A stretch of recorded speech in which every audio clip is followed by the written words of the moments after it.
Good morning, everyone. It is May 22nd, taking a look at the battlefield in Ukraine. I'm going to zoom in on Sevastopol because Ukraine's military has confirmed the destruction of one of Russia's newest missile carrier ships, the Cyclone, in occupied Sevastopol, right in here. Now, the Cyclone was a Corvette-class Corvette.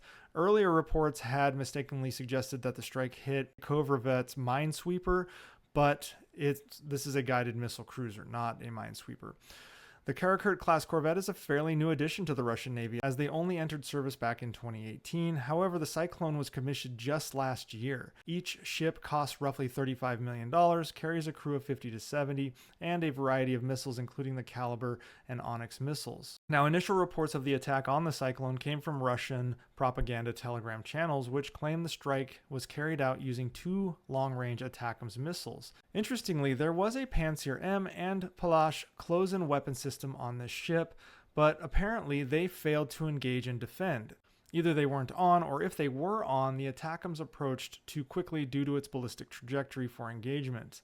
This poses a serious problem for Russia because these close-in weapon systems, or CIWS, are meant to defend these ships. They have rotary cannons or miniguns, basically. They have missiles that are supposed to defend it from various types of attack, but it is clear they probably cannot defend against ballistic missiles. Now, despite having a non-existent navy, Ukraine continues to use missiles and a new fleet of maritime suicide drones to counter Russia's dominance in the Black Sea.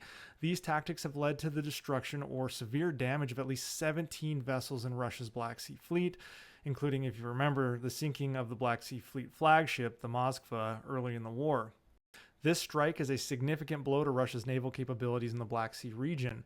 The Cyclone was one of Russia's few remaining ships capable of carrying Caliber cruise missiles. Another Corvette-class Corvette, the Askold, was severely damaged by Ukrainian missiles back in November of 2023. So with the Cyclone's destruction, there is no longer any surface caliber missile carriers based in Crimea, and Russia's Black Sea Fleet is in serious danger here.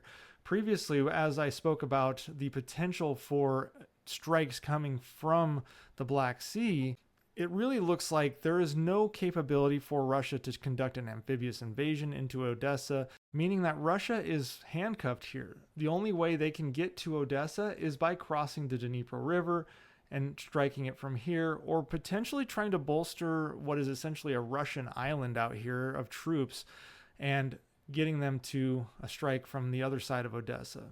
Extraordinarily difficult, if not impossible, scenarios for Russia to carry out, as the last time Russia crossed the Dnipro River into Kherson, they lost that territory. As you can see, this was all Russian territory. Ukraine gained it back because they just could not sustain. The Russians could not sustain in this region. So as the Black Sea Fleet becomes essentially combat ineffective at this point, an amphibious landing on Odessa becomes highly unlikely, and Russia knows this.